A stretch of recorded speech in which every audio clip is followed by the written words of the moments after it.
kaya? Come on! Saan kaya? Kaya kaming dalaway What? Minong namin Yeah! Pasok! At sabay yan sa'kin Cheer! At di ko alam ay meron siyang inilagay Come on! Ako'y bigla nahilo What? Nawala ng Aking malay! Nang ako'y magising Aking napansin Yeah! Pagana na Model! Come on! Kaya sabi ko na ko Iispit na ako Pagdamo ko ng girlfriend ko Mahirap! To wala sa isip ko Ang kanyang baywang Sa sino bang maingay Come on! When the night, alright, let's come baby! Oh yeah! Ang pinatayang ilaw! Everybody sing Oh madalas! Lumalaban! Take it to the top Oh darling, darling Come on! Pinakamaingay Oh Madalas! Lumalaban! para dito nabibigay Here we go now! Come on! Labing dalawa Labing dalawa Ayan! Labing dalawa Labing dalawa Para dito pinakamaingay Come on! One more time now! Labing dalawa What? Labing dalawa What? Labing dalawa Labing dalawa Come on! Oh, para sa What? Come on! When the night, alright, has come, baby. Oh yeah, I'll be the diary. Everybody sing. Oh my God. Dalas! Lumalabas! Ito ang kaiwan ng mga kamay. Come on! When the night has come, baby. Oh yeah! Be the diary now. Come on! Oh my God. Lumalaban. Banyo queen. Come on now! Ibibigay. Dito ba ibibigay? What? Dito ba ibibigay? What? Dito ba ibibigay? Come on! Dito ba ibibigay? Here we go! Labing dalawa! Labing dalawa! What? Parang ito ang pinakamaingay! Come on! Come on! Labing dalawa! Labing dalawa! What? Labing dalawa! What? Labing dalawa! What? Ito ba ang pinakamaingay? Come on! Ito ba ang pinakamaingay? Bring down!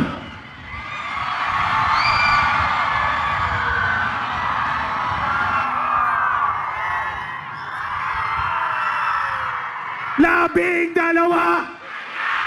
Labing dalawa! Labing dalawa! Labing dalawa! Ang mga tinutukoy kong alyansa ay nasa inyong harapan!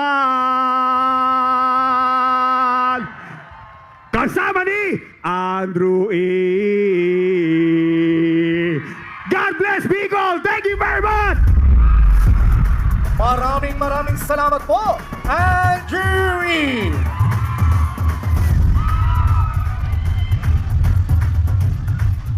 Mga kababayan, ang Pangulo ng Republika ng Pilipinas, His Excellency Ferdinand Romualdez Marcos Jr. Maraming salamat po. Anong sabi ni Andrew E? 12! 12! Para sa magandang hapon po sa inyong lahat. Good afternoon po, Bicol. Maraming salamat sa inyong lahat. At kayo'y nakarating dito sa aming konting rally para ipakilala po at magpakilala ang aming mga kandidato para sa Senado sa darating na halalan, na darating sa Mayo.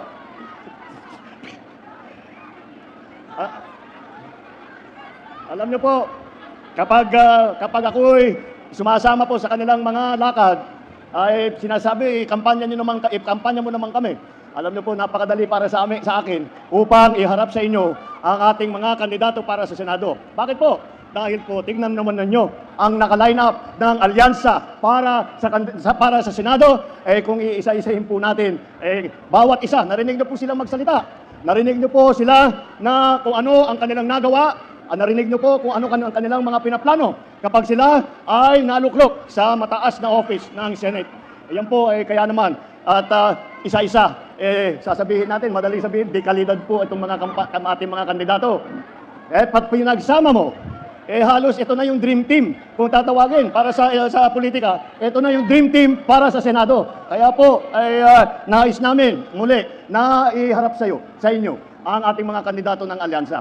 Kung pupunahin po ninyo ang kadalasan kapag may kampanya, lahat po ng mga kandidato isa lang ang suot na kulay.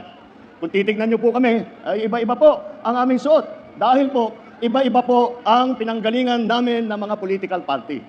Kaya po natawag po kami na alyansa. Dahil po, kahit na lahat po tayo ay may sariling pananaw sa mga sitwasyon sa ating minamahal na Pilipinas. Lahat sa atin ay may sariling pananaw kung ano ang mga solusyon para sa Pilipinas. Ngunit, tayong lahat, bawat Pilipinong nagmamahal sa kanyang kapwa Pilipino, pare-parehong iniisip. Kailangan nating tulungan at pagandahin ang buhay ng bawat Pilipino. Kailangan nating pagandahin ang Pilipinas.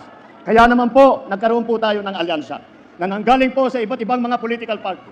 Dahil sa kanilang pag-iisip, sa kanilang hangarin, ay makabuti, makatulong. At kahit na sino ang tutulong na magpakapit bisig po sa amin, ay sinasama po namin para isama po natin sa pagtulong sa pagpapaganda ng buhay ninyo. Para sa pagbibigay ng trabaho. Para sa pagpapaganda ng inyong pag-alaga sa inyong kalusugan. Pinag-exercise pa kayo ni Senator Pia. Tignan nyo, hanggang sa rally pa lang, meron na siyang nagawa na health para sa inyong lahat. Ito po ang ating, kaya po madali pong masabi na kami po ay ang tunay na alyansa na nagsama upang pagandahin, upang tumulong, upang magserbisyo sa taong bayan. Tingnan po natin kung ano yung ating mga kandidato. 8 po sa kanila ay nanggaling na po sa Senado. Nandiyan po si Senator Cayetano, Senator Lacson, Senator Lapid, Senator Marcos, Senator Pacquiao, Senator Revilla, Senator Tolentino, at Senator Soto.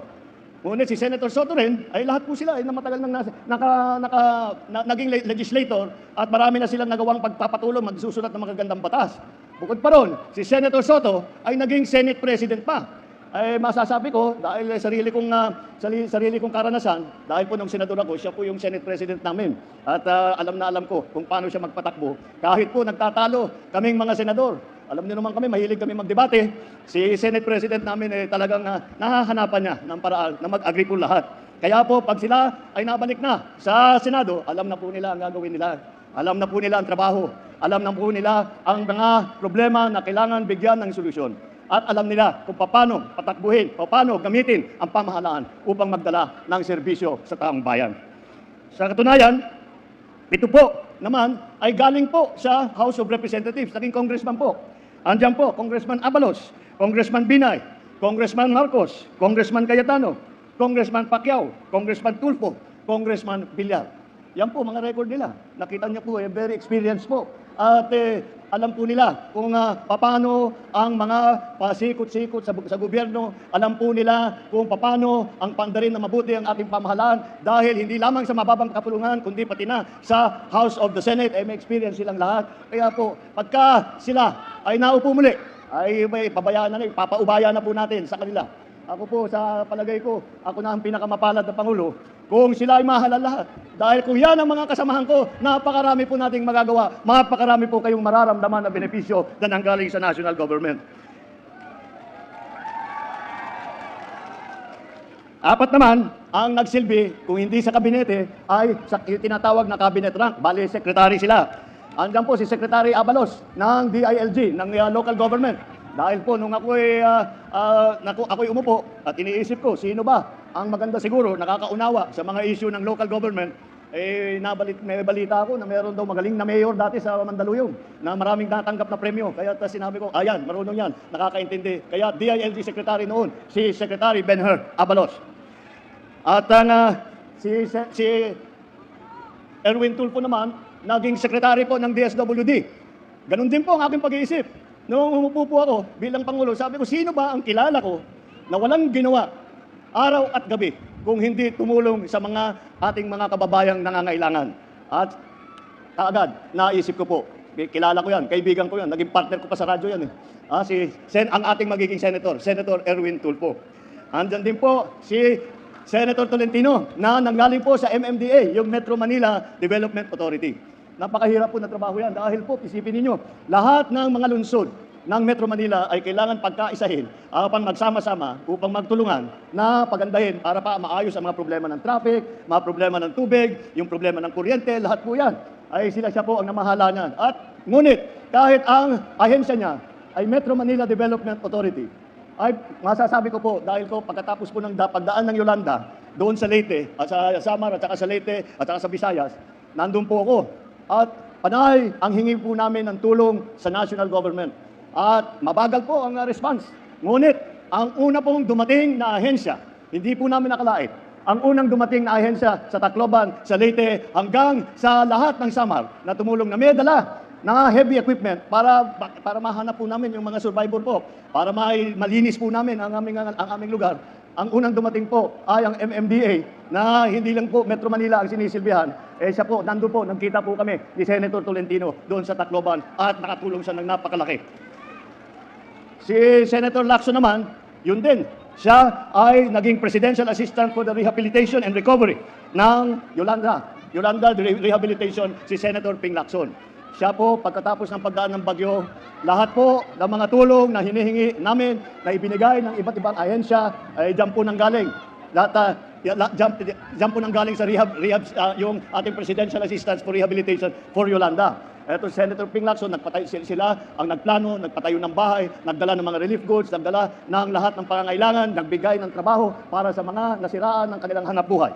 Yan po ang ating naging rehabilitation czar ng Yolanda. Ngunit bukod pa po dyan, si Senator Lacson po, siguro naman maalala ninyo, Senator Lacson po ay naging hepe ng PNP, chief ng buong PNP ng buong Pilipinas. At pinagmamalaki po niya, ang unang pagpasok na sa pagka-chief PNP, ang una daw ganyang ginawa ay sinukat daw niya yung mga tiyan ng mga pulis at siniguro niya na walang matatabang pulis para madaling makahabol ng mga magnanakaw. Yan po. At nung panahon po na chief PNP siya, yung approval rating ng pulis ay napakataas po. Hanggang ngayon po, hindi na napantayan yung approval rating na nakuha ni Chief PNP na ating butihing Senator Lacson. Alam po nila ang trabaho from every level, mula po sa House of Representatives, mula po sa lokal, mula po hanggang po sa Senado. Alam nila ang gobyerno ay kung paano patakbuhin at nakikita po natin sa naging performance po nila sa nakaraan. Kitang-kita naman po natin, sila ay nandyan upang tumulong. Hindi sila tumatakbo sa Senado upang manggulo. Nandyan po sila at nakikita mo po sa record nila na wala silang iginawa sa buong buhay nilang lahat kung hindi tumulong po sa taong. Tatlo naman po sa kanila, nabanggit ko, local government. Tatlo po sa kanila ay naging gobernador ng mga iba't ibang probinsya. Ang nauna po, yung ate ko, si Governor Aimee, naging gobernador po dun sa amin, sa Ilocos Norte. At marami pong yumaman po mga Ilocano nung dumating po si Gov. Aimee at gumanda ang Ilocos Norte at nakita po natin ang effect ng magaling na gobernador. Isa pang magaling na gobernador, Governor Lito Lapid ng Pampanga. Aba, maraming fans si paring Lito.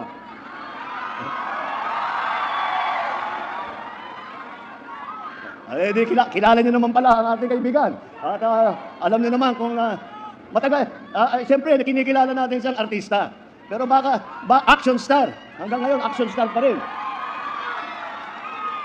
Pero po, sasabihin ko po sa inyo, dahil sabay din po kami na senador, masasabi ko po sa inyo, baka hindi nyo nakikita ang ginagawa ng trabaho, ang ginagawa ng pag-aaral upang ulit makasulat ng magagandang batas upang gawin ang lahat, upang makapagserbisyo po sa taong bayan.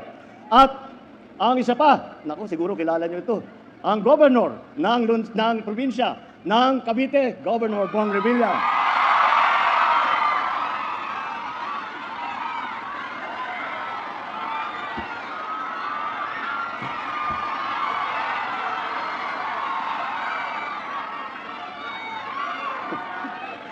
Pagka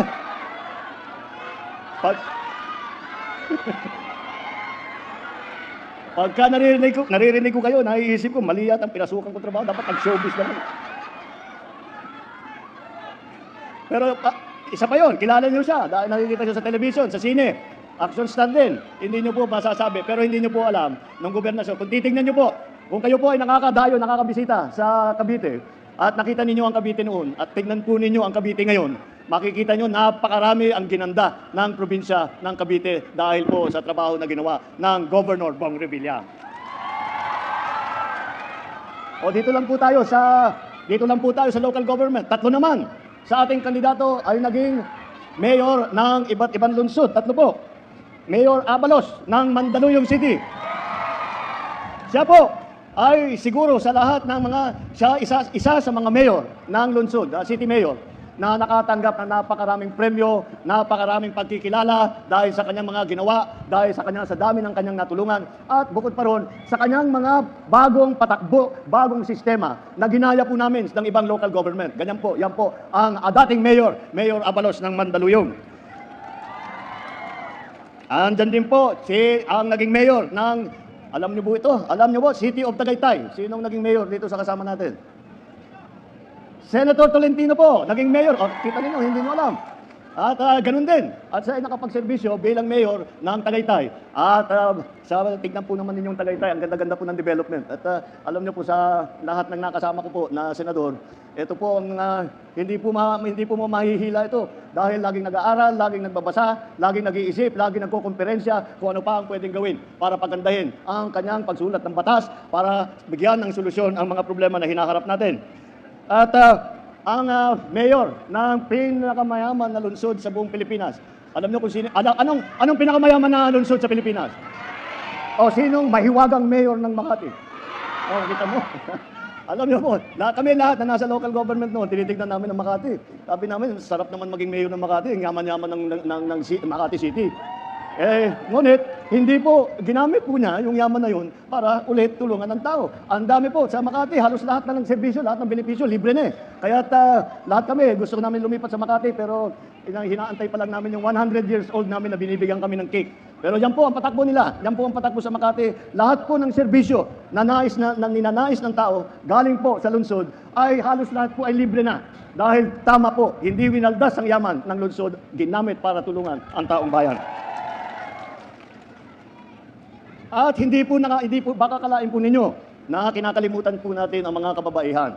At hindi po, maliwanag naman po. Ay sa line-up po namin, 4 po dito ay babae. At hindi pangkaraniwang mga babae po ito. Kilala ko silang lahat. Wala nang kasing tapang, wala nang kasing sipag, wala nang mas malaking malasakit, mas malaking puso kaysa sa 4 itong mga ating kandidato para sa Senado. Kaya aasahan po ninyo, kapag nandyan sila sa Senado, ang 4 na kandidato natin ay sila ay titiyakin nila na malakas ang boses ng kababaihan, na ipagtatanggol ang karapatan ng ating mga kababaihan. Yan po ang ating mga lady senators. At baka akalain po ninyo na ang ating mga senador ay tiga Maynila lahat.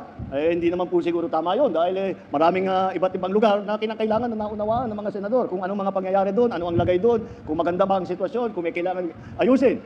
Kaya marami pong sa ating mga kandidato kung saan po galing sa Pilipinas. Unahin na po natin ang ating champion, si Senator Manny Pacquiao ng Bukidnon, Sarangani, Jensan. Alam mo, kilala niyo naman si Sen Manny. Ayos. Manny. Sen Manny, baka hindi mo alam, nung nagbo-boxing ka, nanonood kami sa television, ganyan pa rin ang sigaw namin. Manny, Manny, Manny.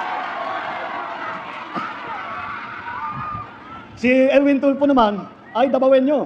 Dahil doon sa po lumaki at sa Davao at sa Sulu, kung saan po na destino ang kanyang ama na naging bayani ng ating bansa. Yan po, ang si Erwin Tulfo po. At palagay ko, na hindi nyo na naabutan ito, ngunit hindi nyo siguro alam ito. Ang unang Senator Soto ay galing po sa Cebu. Kaya po, ang ninuno ng ating SP, Senator Tito Soto, ay galing naman Bisaya man, galing sa Cebu. At alam nyo naman kaming dalawa ni Sen Aimee, kilala nyo po ang aming ina, si Imelda. Si Imelda ay waray-waray man. Kaya yan po, talagang makita ninyo, kung saan-saan po. At sila nakaikot na kung saan sila pinalaki, kung paano nila nauunawaan ang sitwasyon sa bawat lokal. At eto siguradong hindi ninyo alam. Ang pinakabata po natin na kandidato rito, pinakabata pero isa pa sa pinakamasipag ito, pinakamabait at mabuting tao ito, si Camille Villar. Ang ninuno po na, siya po ay Ilongga. Kaya yung pong mga ninuno niya doon po nanggaling. At marami na po siyang ginagawa doon na marami bilang congressman at kahit noong private citizen lang. Mga kababayan, malinaw po ang direksyon ng aming grupo ng alyansa na ito. Ito ay para sa kaunlaran, para sa kapayapaan, at hindi para ito sa pag-aaway-away at sa pag-aapi. Ang kailangan po natin para tayo'y umunlad, hindi po ang pananakot o paninigaw. Ang kailangan po natin ay solusyon, hindi mga mainit at maanghang na salita na wala namang kalbuluhan at wala namang kinalaman sa pinag-uusapan. Ang mga kandidato ng alyansa ay kasama natin sa pagpapataguyod ng interes at kapakanan ng bawat Pilipino. Ipaglalaban po namin ang ating soberanya at karapatan sa pamamagitan ng diplomasya at dignidad. Hindi po natin isusuko ni isang pulgada ng ating teritoryo at hindi tayo kailangan sumunod sa kahit na sino pang dayuhan. Tayo po ay may ganap na karapatan at dapat makinabang sa yaman sa ating sariling bayan. Sa laban kontra sa krimen at droga, hindi natin kailangan dumaan sa madugong solusyon. Wala kaming paniniwala na ang solusyon sa krimen at sa droga ay ang pumatay ng libo-libong Pilipino. Mga tamang paraan para tiyakin ang kapayapaan at kaayusan ayon ay sa pamamagitan ng mga buong pusong suporta sa ating mga kapulisan at sa ating mga local government. Pagdating naman po sa ekonomiya, sa trabaho, hindi po natin kailangan umasa sa mga iligal na operasyon, kagaya po ng Pogo, na naging pugad ng krimen at karahasan. Ang solusyon po ay tunay na trabaho, kabuhayan, suporta sa maliliit na mga gawa, sa maliliit na mga ating mga magsasaka at mangingisda. Magkaisa po tayo, kagaya po ng aming pagkakaisa. Magkaisa po tayo at tayo ay magsama-sama muli. At tayo magsama-sama upang maabot natin ang ating pangarap, ang ating pinapanaginip ng magandang bagong Pilipinas. Yan po ang hangarin ng alyansa. Yan po ang hangarin ng aming pagsasama. Kaya po kami nagsama upang palaguin, pagandahin ang serbisyo ng gobyerno. Kaya po, pagdating po sa Mayo at kayo ay pupunta na at boboto, huwag na kayong magdalawang isip. Tingnan nyo po, yung alyansa, 12-0 po, i-shade nyo na kagad. Para sa alyansa, mabuhay ang alyansa para sa bagong Pilipinas. Mabuhay ang Bicol. Maraming salamat po sa inyong lahat. Muli mga kababayan, ang Pangulo ng Republika ng Pilipinas, His Excellency Ferdinand R. Marcos Jr. Mga kababayang Bicolano, once again, mabuhay ang alyansa para sa bagong Pilipinas! At ang ating mahal na Pangulo, Ferdinand Bongbong Marcos Jr. Mabuhay kayo lahat! Here we go! Everybody!